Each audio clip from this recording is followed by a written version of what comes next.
Kehidupan nyata di Brasil. Fakta mengejutkan tentang wanita cantik Brasil, suku Amazon, dan alam ekstrem, dokumenter wisata. Nomor 10. Raksasa Superpower Amerika Selatan. Brasil bukan hanya negara terbesar di Amerika Selatan. Negara ini juga merupakan salah satu negara terbesar di bumi, membentang hampir di setengah wilayah benua dengan luas sekitar 3,2 juta mil persegi. Brasil berbatasan dengan 10 negara berbeda dan melindungi hampir 60% hutan hujan Amazon, hutan hujan tropis terbesar di dunia. Saat orang mengatakan Brasil sangat besar, mereka benar-benar serius. Di peta, Brasil bahkan terlihat seolah menelan seluruh benua. Dengan populasi lebih dari 212 juta penduduk, negara ini termasuk salah satu negara dengan jumlah penduduk terbesar di dunia saat ini. Menarik perhatian wisatawan, investor, dan media internasional setiap tahunnya tanpa henti. Identitas Brasil terbentuk melalui berabad-abad warisan suku asli, kolonialisasi Portugis, jutaan orang Afrika yang dibawa melalui perdagangan budak, serta gelombang imigran dari Italia, Jerman, Jepang, dan Timur Tengah. Bahkan hingga sekarang, Brasil memiliki komunitas Jepang terbesar di luar Jepang itu sendiri. Hasilnya adalah negara yang penuh warna, energik, dan dipenuhi kontras. Brasil tetap menjadi salah satu ekonomi besar paling tidak setara di dunia, di mana gedung pencakar langit mewah bisa berdiri hanya beberapa menit dari permukiman padat di lereng bukit. Berbeda dengan sebagian besar negara Amerika Latin lainnya, masyarakat Brasil berbicara dalam bahasa Portugis, bukan Spanyol, sehingga memberikan identitas budaya yang unik sejak awal. Dan inilah sesuatu yang masih sering disalahpahami banyak wisatawan. Rio de Janeiro bukan lagi ibu kota Brasil. Dulu memang iya. Rio pernah menjadi ibu kota Brasil selama berabad-abad sebelum pemerintah memindahkan pusat politik ke pedalaman, tepatnya ke Brasilia, pada tahun 1960. Kota futuristik itu dibangun untuk mendorong pembangunan menjauh dari garis pantai. Saat ini, Brasilia mengendalikan pemerintahan negara secara politik, meskipun Rio masih mendominasi kartu pos wisata dan imajinasi dunia. Secara ekonomi, Brasil memiliki ekonomi terbesar di Amerika Selatan dengan nilai sekitar 2 triliun dolar. Negara ini memimpin dunia dalam ekspor seperti kopi, kedelai, daging sapi, dan jus jeruk. Jika Anda minum kopi Brasil pagi ini, kemungkinan besar Anda sudah ikut berkontribusi pada ekonomi raksasa ini. Selain pertanian, Brasil juga sangat kuat dalam sektor pertambangan, minyak, manufaktur, dan produksi pesawat melalui industri kedirgantaraan domestiknya. Namun, Brasil tetap menjadi negeri dengan kontras yang tajam. Pendapatan bulanan rata-rata berada di kisaran 500 hingga 600 dolar, sementara ketimpangan sosial masih terlihat jelas. Di kota-kota seperti São Paulo dan Rio de Janeiro, kawasan mewah bisa terlihat seperti Miami, sementara distrik di sekitarnya masih berjuang dengan infrastruktur lemah dan layanan publik yang terbatas. Sangat umum melihat mobil sport mewah dan bus yang penuh sesak berbagi jalan yang sama. Dan ya, kriminalitas masih ada di beberapa wilayah perkotaan. Pencurian ponsel, copet, hingga perampokan bersenjata bisa terjadi, terutama di kota-kota besar.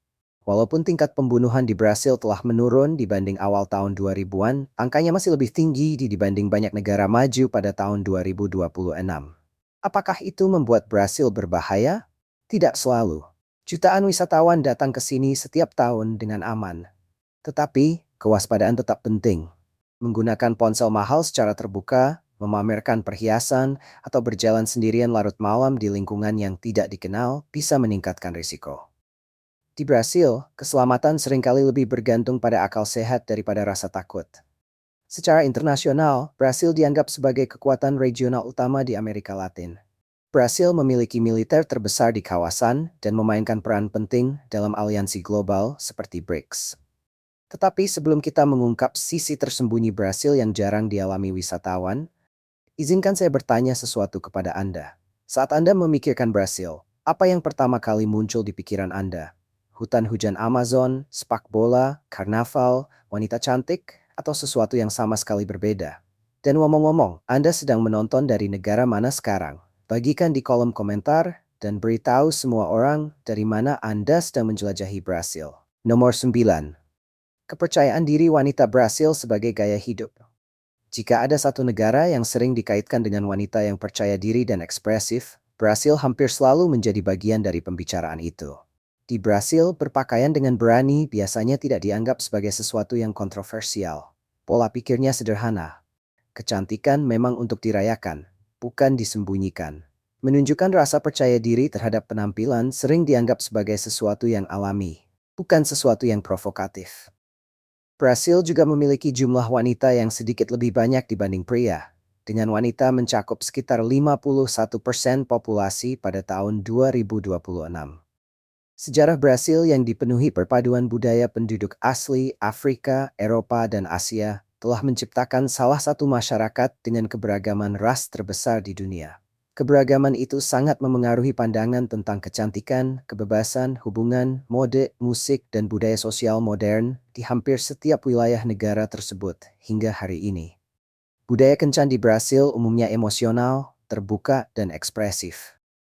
Berbagai penelitian menunjukkan bahwa wanita Brasil melaporkan rata-rata sekitar 4 hingga 6 pasangan romantis sepanjang hidup mereka, mirip dengan banyak negara barat lainnya.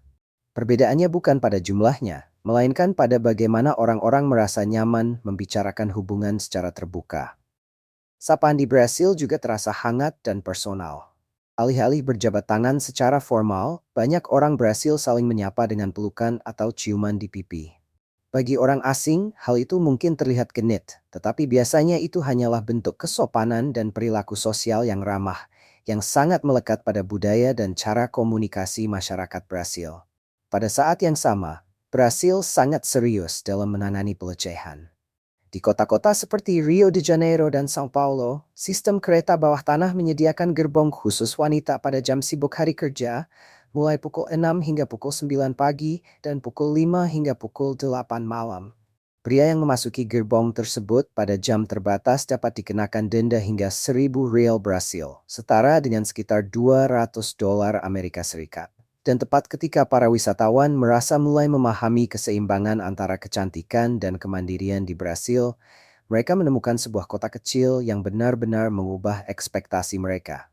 Kota itu bernama Noiva do Cordeiro, sebuah komunitas pedesaan yang pernah dikenal secara internasional sebagai kota yang mencari pria. Sekitar 90% dari hampir 600 penduduknya adalah wanita. Kota tersebut didirikan pada akhir abad ke-19 oleh Maria Senhorinha de Lima, setelah ia diusir dari desa asalnya. Seiring waktu, tempat itu berkembang menjadi komunitas yang dibentuk oleh kepemimpinan perempuan. Pada tahun 1940-an, aturan agama yang ketat mengendalikan kehidupan sehari-hari hingga sistem tersebut runtuh, setelah kematian sang pendeta pada tahun 1995. Sejak saat itu, para wanita sebagian besar mengatur kota tersebut sendiri. Banyak pria muda kemudian pindah ke kota-kota besar Brasil untuk bekerja. Namun menurut para wanita yang tinggal di sana, kekurangan pria bukan berarti mereka harus menurunkan standar. Wanita di Noiva do Cordeiro secara terbuka mengatakan bahwa pria manapun yang berharap menikah di sana harus menerima kesetaraan. Memasak, mencuci pakaian, membersihkan rumah, dan tanggung jawab rumah tangga diharapkan dibagi secara setara antara kedua pasangan di dalam rumah setiap hari, tanpa lagi dikendalikan oleh peran gender tradisional. Dan sekarang saya ingin bertanya sesuatu kepada Anda. Apakah Anda ingin mengetahui rahasia memenangkan hati wanita Brasil yang percaya diri? Jika iya, ketik angka 9 di kolom komentar di bawah, dan mari kita lihat siapa yang cukup berani. Nomor 8. Di dalam kawasan kumuh paling berbahaya di Brasil. Sebelum bepergian ke Brasil, ada sisi lain dari negara ini yang tidak pernah benar-benar dilihat oleh banyak wisatawan. Selama bertahun-tahun, Brasil termasuk di antara negara dengan jumlah kasus pembunuhan tertinggi di dunia. Dengan sekitar 63.000 kasus pembunuhan tercatat hanya pada tahun 2017 saja. Negara ini juga memiliki lebih dari 1.000 favela, yaitu komunitas perkotaan informal yang sebagian besar terkonsentrasi di sekitar Rio de Janeiro. Yang paling terkenal adalah Rocinha, tempat tinggal bagi hampir 300.000 penduduk. Di dalam banyak favela, geng lokal sering mengendalikan wilayah, menegakkan aturan, dan memantau siapa yang masuk atau keluar dari area tertentu. Selama acara besar seperti Piala Dunia FIFA atau Olimpiade, pihak berwenang dilaporkan pernah menegosiasikan gencatan senjata sementara untuk mengurangi kekerasan dan mencegah konflik besar menyebar ke zona wisata dan area publik yang ramai selama acara internasional yang disaksikan jutaan pengunjung dari seluruh dunia setiap tahunnya. Namun, favela tidak hanya dikenal karena kejahatan. Dari atas, kawasan itu terlihat seperti lapisan rumah bata yang padat dan tak berujung, memanjat lereng bukit yang curam. Atap-atap rumah berubah menjadi tempat berkumpul, sementara gang-gang sempit selalu dipenuhi aktivitas kehidupan sehari-hari.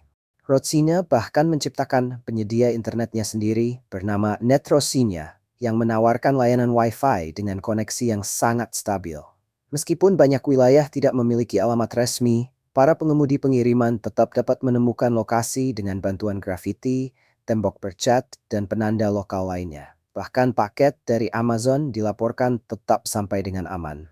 Sepeda motor mendominasi transportasi di dalam lingkungan padat tersebut, seringkali berfungsi sebagai taksi informal. Dan di sepanjang jalan penuh warna yang dipenuhi grafiti, para pemuda berlatih capoeira, seni bela diri khas Brasil yang memadukan pertarungan, ritme, musik, dan tarian, menjadi satu tradisi budaya yang kuat dan masih hidup di seluruh Brasil hingga hari ini. Nomor 7.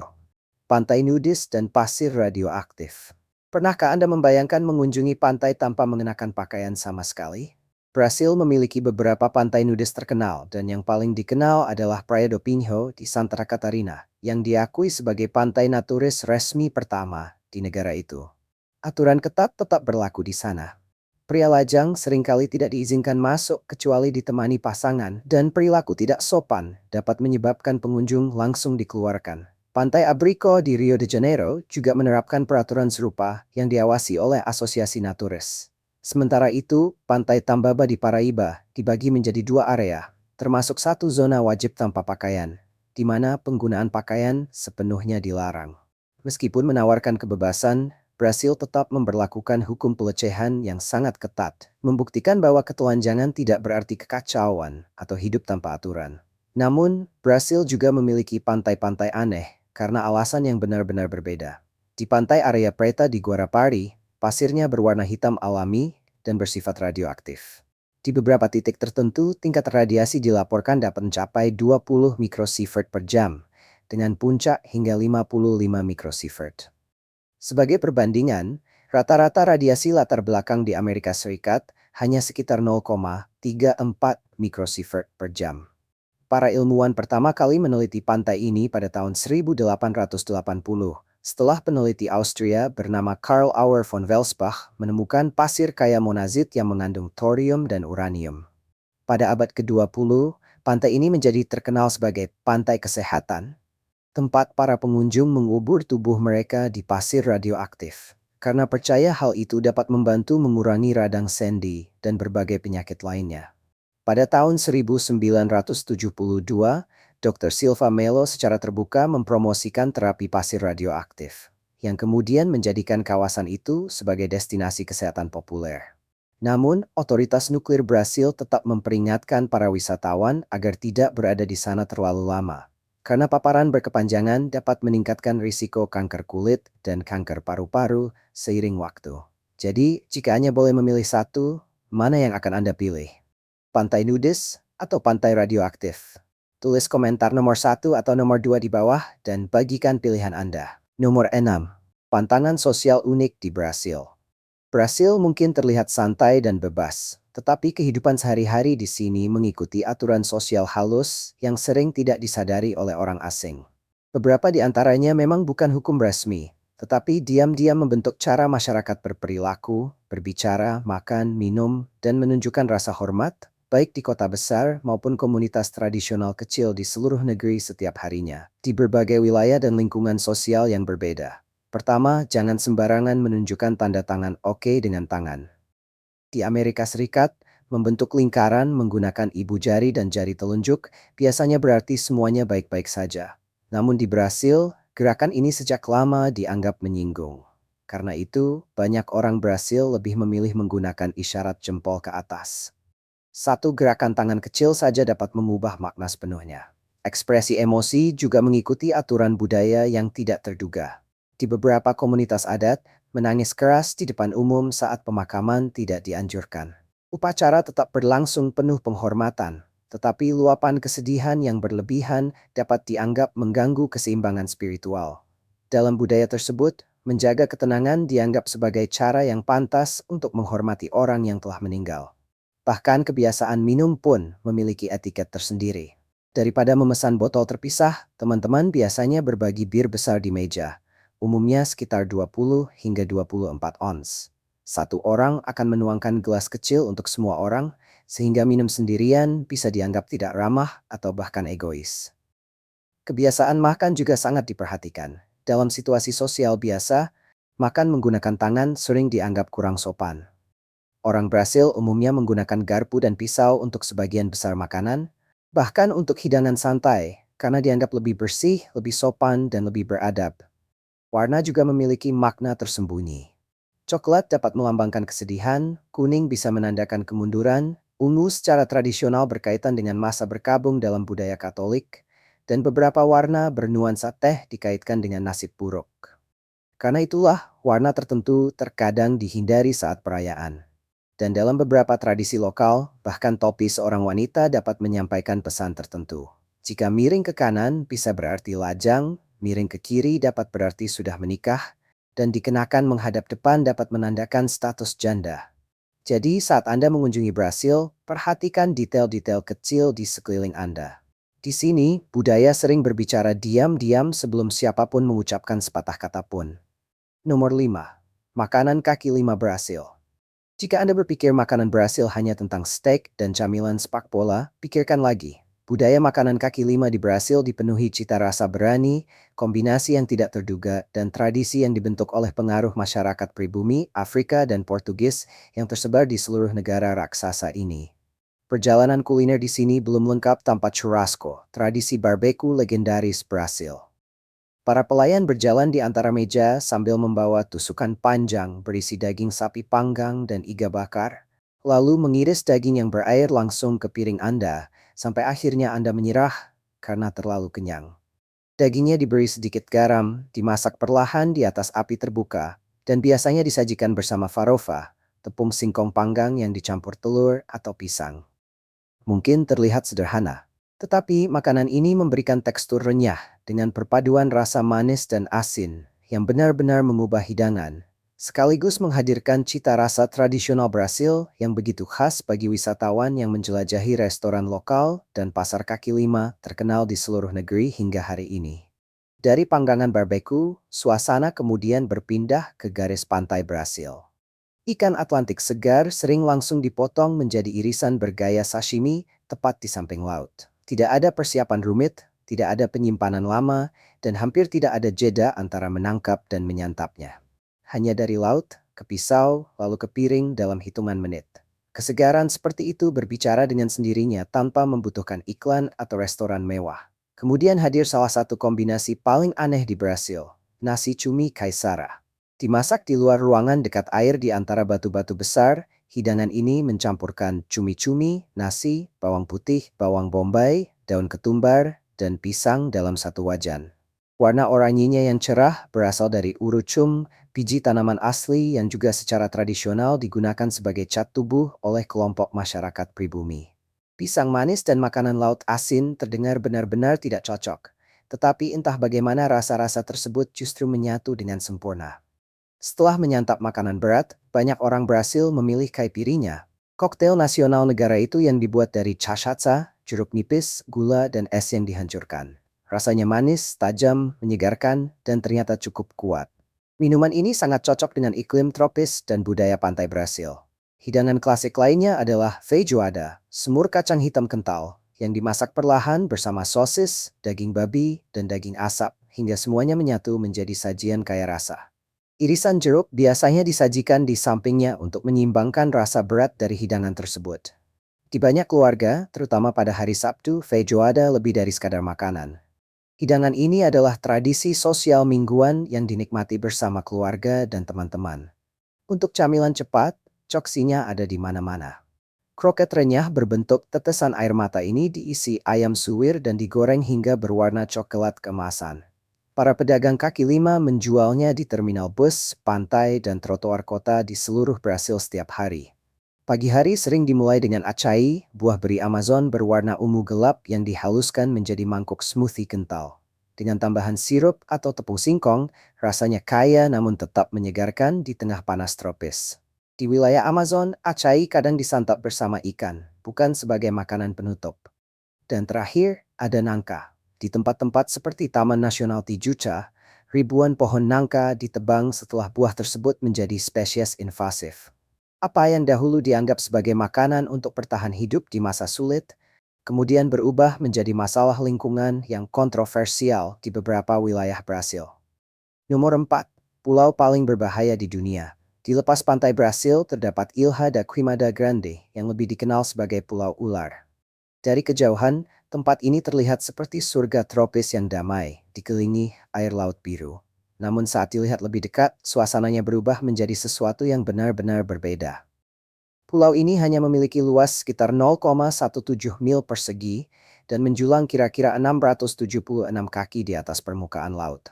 Namun di beberapa area, para peneliti mencatat rata-rata 1 hingga 5 ular berbisa hanya dalam area tanah seluas 10 kaki persegi. Dan tidak, itu bukanlah sebuah eksagerasi. Pulau ular adalah satu-satunya habitat alami Golden Lancehead yang dianggap sebagai salah satu ular berbisa paling mematikan di bumi. Para ilmuwan memperkirakan antara 2.000 hingga 4.000 ular ini hidup di pulau tersebut saat ini.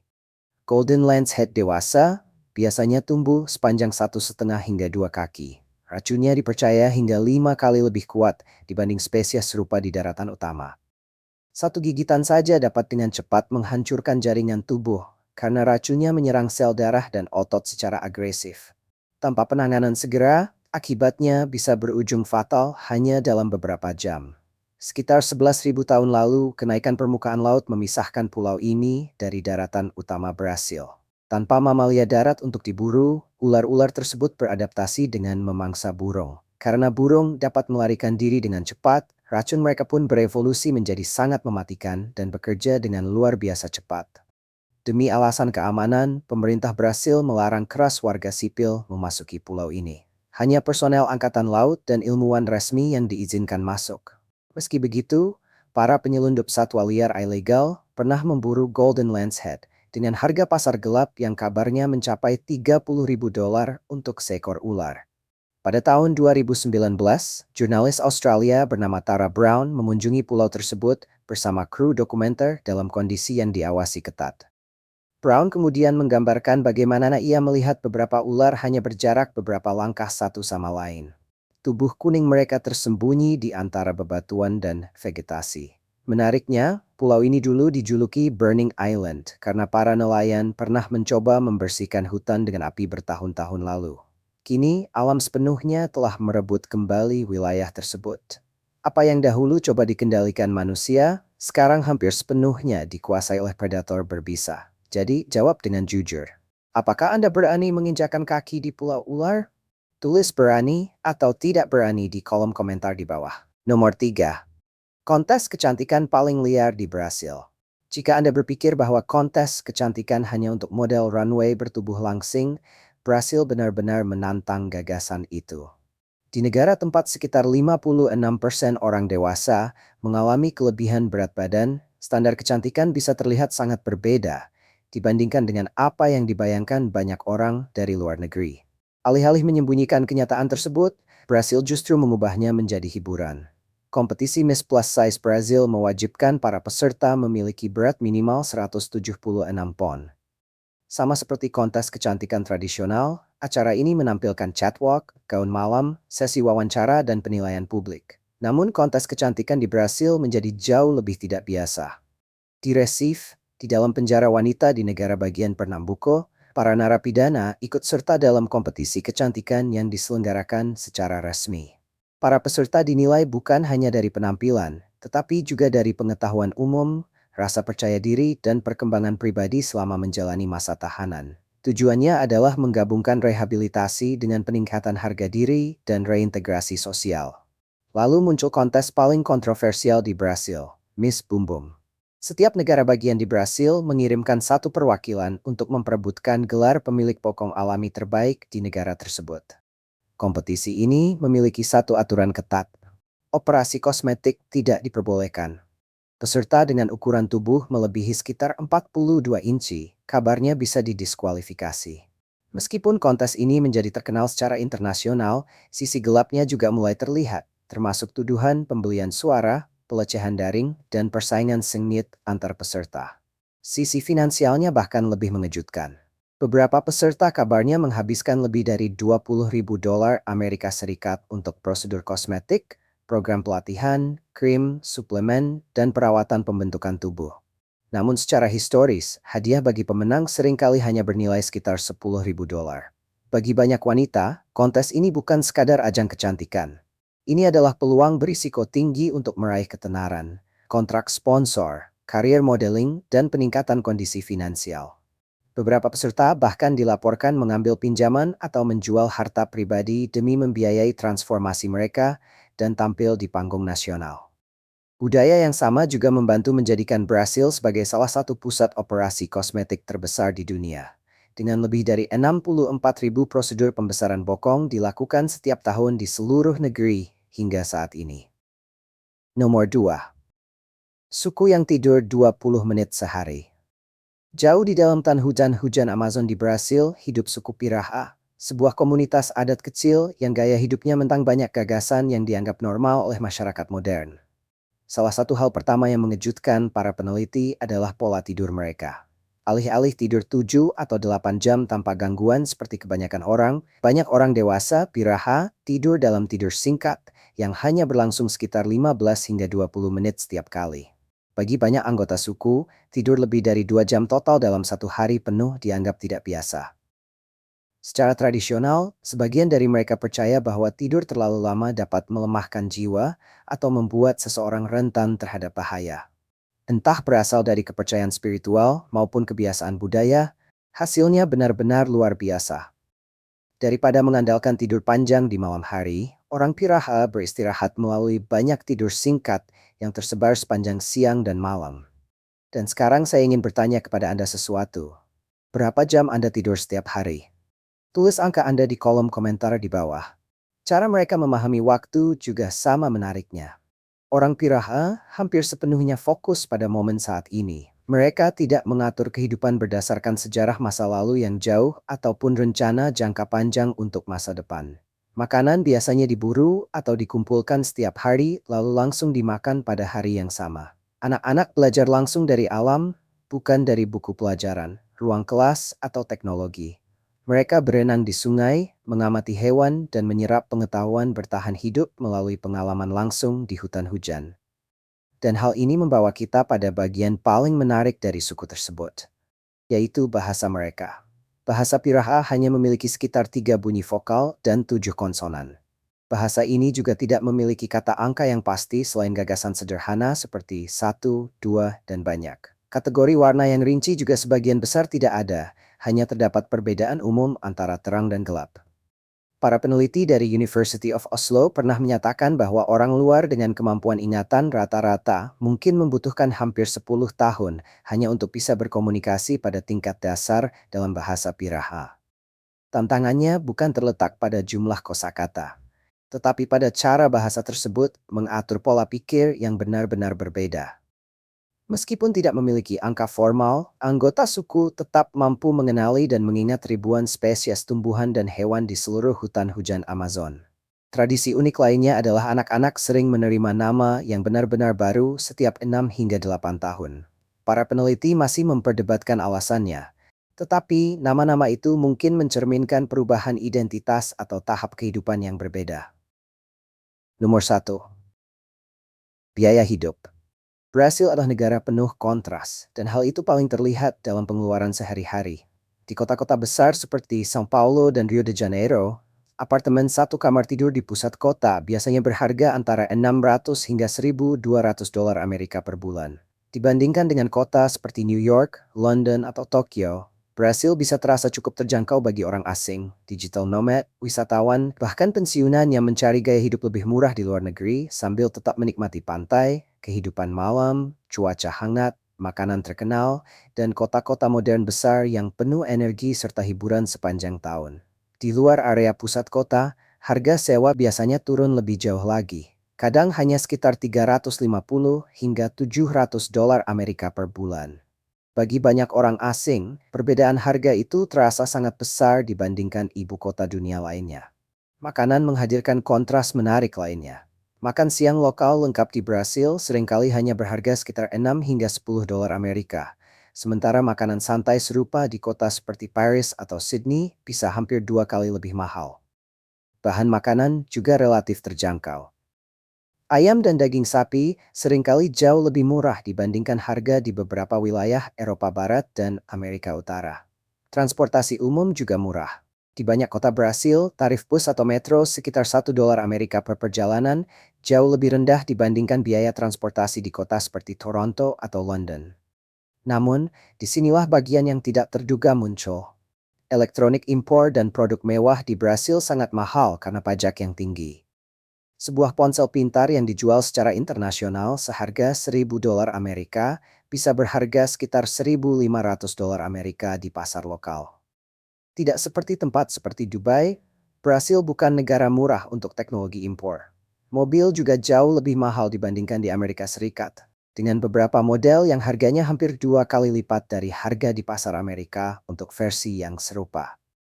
Jadi setelah melihat semua ini, apakah Anda benar-benar ingin tinggal di Brasil? Atau Anda akan memilih negara lain?